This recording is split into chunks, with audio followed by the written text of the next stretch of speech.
ఒక ఉపాధ్యాయురాలిగా నేను ఎప్పుడు కూడా నా వృత్తికి అన్యాయం చేయలేదు, చెయ్యను కూడా, ఇంతవరకు కూడా చేయలేదు.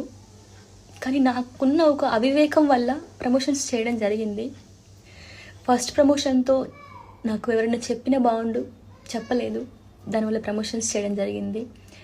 సైనికుల సంక్షేమం కోసం నిధులు కేటాయిస్తున్నాము అని చెప్పి మా పిల్లలు అక్కడ చదువుతున్నారు, వాళ్ళ కోసం వాళ్ళు పిలిస్తే నేను వెళ్ళాను. ఏదైనా కూడా నేను మా గవర్నమెంట్ స్కూల్కి అన్యాయంగా నేను ఎప్పుడూ చేయనండి, అది నా యొక్క ఉద్దేశం కాదు. నాకు ఎలా చెప్పాలో కూడా తెలియట్లేదు. వాట్సాప్ నుంచి, ఇన్స్టా నుంచి, ఫేస్బుక్ నుంచి చాలా ట్రోలింగ్ చేసేస్తున్నారు. నేను ఏమన్నా 10 మందిని హత్య చేశాను, నేను 20 మందిని చంపేశానా, లేదంటే గంజాయి హెరాయిన్ ఏమైనా అమ్మానా? నాకు ఇవన్నిటితోటి సూసైడ్ చేసుకోవాలనిపిస్తుంది. అనొచ్చు, నన్ను అనొచ్చు, నన్ను ఎవరు హెచ్చరించలేదండి. నేను ఏ క్లాస్ రూమ్లో కూడా నేను ఎప్పుడు పిల్లల యొక్క సబ్జెక్ట్ రీల్స్ తప్ప ప్రమాణ పూర్తిగా చెప్తున్నాను. సబ్జెక్ట్ రీల్స్ ఇవే అపోజ్ చేశాను. కానీ నా విధి నిర్వహణకి వ్యతిరేకంగా నేను ఎప్పుడు వీడియోస్ చేయలేదండి. నా గవర్నమెంట్ స్కూల్ పిల్లలు జాయిన్ కావాలని చెప్పి ఇంటింటికి తిరిగి నేను అడ్మిషన్స్ తీసుకొచ్చాను.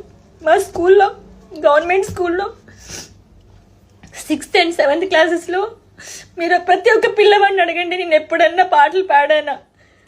వాళ్ళకి పాటలు నేర్పిస్తాను, ఆటలు నేర్పిస్తాను, గవర్నమెంట్ స్కూల్స్కి బుక్స్ డొనేట్ చేశాను. నా ఫ్రీ టైంలో నేను వాళ్ళకి యూట్యూబ్ వీడియోస్ టీచ్ చేశాను. నేను ఇంకా ఎలా చెప్పాలండి? నోటికి ఏదొస్తే అది రాసేశారు.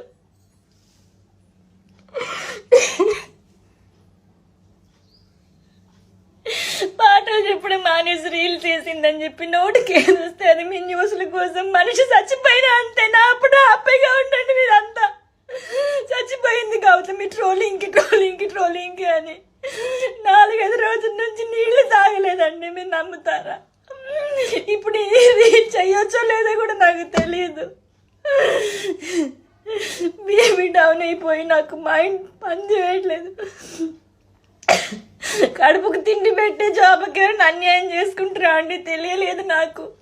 నా గవర్నమెంట్ వ్యవస్థ నాకు తిండి పెడుతుంది. ఈ గవర్నమెంట్ వ్యవస్థను అన్యాయం చేయాలని నేను ఎప్పుడూ కోరుకోలేదండి.